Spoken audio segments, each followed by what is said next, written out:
friends, still on two dice problem, specifically from WAEC. Let us analyze this problem. It says we should find says two fair dice are thrown together. We should find the probability of obtaining a sum of 7 or 11. I drew out this table to explain something very important for us to understand. Now, what we have here is also the same thing as what we have here. In this case, I'm using 1, 1 because 1 plus 1 is 2. In this case, I'm using it as 2. 1 plus 2 is a 3. So I'm using 1, 2 here. 1 plus 2 is a 3. In this case, I'm using it in terms of addition. So, for example, 6, 6, 6, 6. That gives us a 12. That is what we have here. So many times in exam, you could either use this or this. It is correct. It is in order.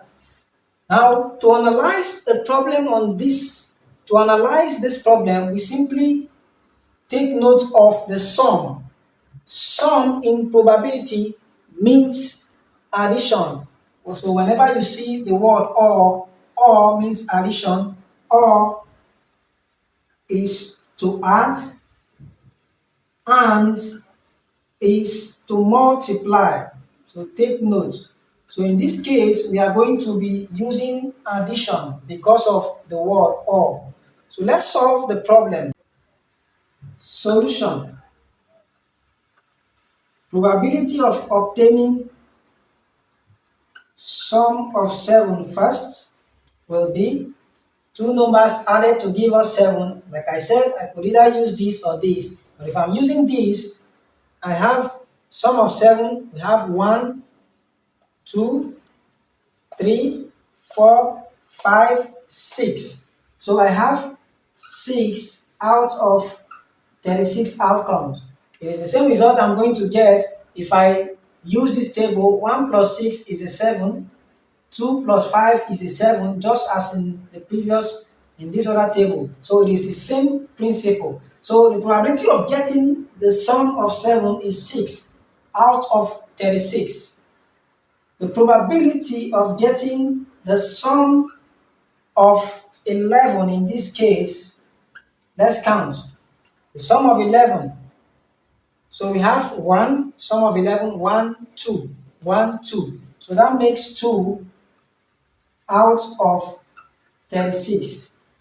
At the end of the day, we can say the probability of getting the sum of 7 or 11, just as stated from the question, will be equal to 6 over 36. Remember, I said or means addition in probability, plus for 11 we have 2 over 36. When added, gives us 8 over 36.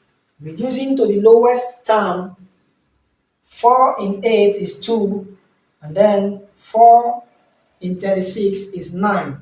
So our final result will be 2 over 9. So this is the probability of obtaining a 7 or 11. Why is this so? A good understanding of the table. With that, you can solve vast problems on two dice. I'm sure we got value from this video. Please do well to subscribe, like my videos, and share for more persons to see. See you for more problems. Bye for now.